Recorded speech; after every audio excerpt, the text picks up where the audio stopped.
তুমি যে সম্পর্কের নাম রেখেছিলে ভালোবাসা, তা ছিল তোমার নিখুঁত অভিনয়।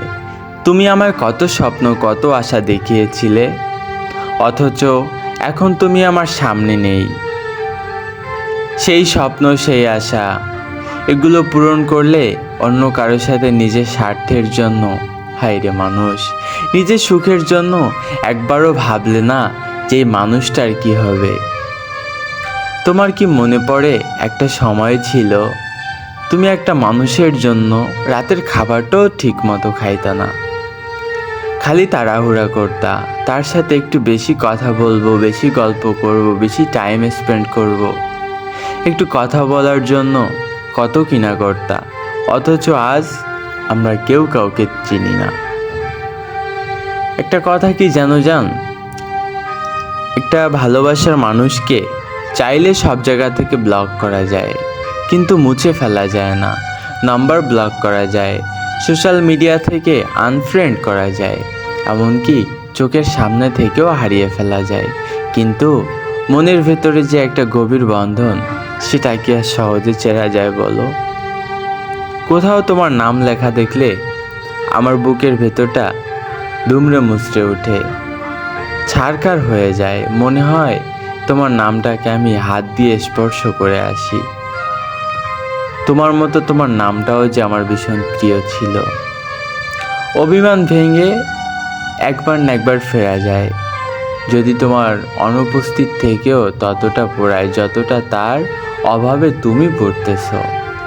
যদি তোমার অনুপস্থিত তাকে অস্থির না করে, তবে সেখানে তোমার বুঝতে হবে, তবে সেখানে বারবার স্বেচ্ছায় ফেরাটা আত্মসমনের পরিচয়। আমার অনুপস্থিত যদি তোমাকে শান্তি দেয়, ভালো রাখে, মুক্ত স্বাধীন অনুভূতি দেয়, তবে সেখানে না ফেরাটাই উত্তম মনে করি। নিজের সঙ্গে বোঝাপড়ায় আমি কখনোই জয়ী হতে পারিনি, সবসময় আমি হেরে যাই। জীবন শুধু আমাকে হারিয়েই দেয়। আমি ভেবেছিলাম সব কিছু জয় করেছি, কিন্তু বেলা শেষে সব কিছুই শূন্যতা, কিছুই করা হয়নি, সব কিছু ফাঁকা। আমি হেরে যাওয়ার স্বাদ নিতে নিতে ক্লান্ত। আমি ভাবি হয়তো জয়ী হব, কিন্তু এই ভাবনা সহজ জয়ের পথ হয়তো দূর, বহুদূর, অনেক দূর। আল্লাহ চাইলে তোমারে ভুলিয়ে দিতে পারে, কিন্তু আল্লাহ চায় আমি তোমাকে মনে রাখি আর নিজেকে কষ্ট দেই। আমাদের পরিচয়টা ভুল সময় হয়েছিল নাকি আমরা একে অপরের জন্য ভুল ছিলাম? যাই হোক, ফলাফল তো একটাই, তোমাকে আমি কখনো আর পাবো না, বা তোমাকে হারিয়ে ফেলছি। তুমি আমার না, তুমি অন্য কারো। এই ছোট্ট দুটি কথা আমার মস্তিষ্কে এমনভাবে বিচরণ করছে যেন পৃথিবীর সবচেয়ে উঁচু পাহাড়টা আমার বুকের উপর রাখা হয়েছে। যেন এতটা কষ্ট হয় আমার। কাউকে কষ্ট দেওয়ার নিয়ত থাকলে দাও, কোনো সমস্যা নেই। ঠকানোর ইচ্ছে হইলে ঠকাও, কোনো ব্যাপার না। কাউকে কোনো প্রতিশ্রুতি দিয়ে ভঙ্গ করে ফেলছো, গায়েও লাগাচ্ছ না। আচ্ছা, তুমি যা করতেছো বা যা করছো, কি ভাবছো এগুলোর ফিডব্যাক আসবে না? অবশ্যই আসবে, কিন্তু এইসব তোমার জীবনের কয় গুণ হয়ে ফেরত আসবে এটা তুমি নিজেও জানো না।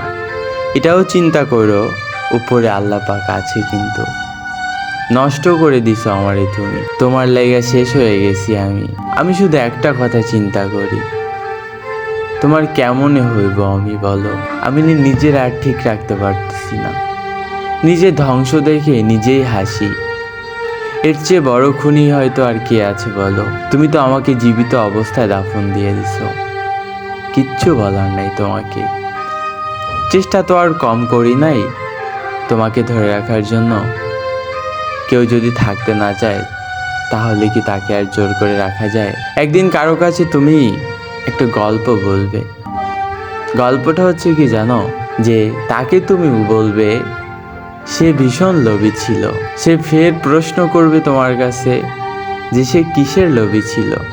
তুমি বলবে তাকে দুঃখ দিলাম, কষ্ট দিলাম, ক্ষত বিক্ষত করে দিলাম, ছাইরা দিলাম, তবুও আমার প্রতি তার তীব্র লোভ ছিল। সে আমাকে অসম্ভব ভালোবাসতো, সে শুধু আমার ভালোবাসা পাওয়ার লোভ করতো।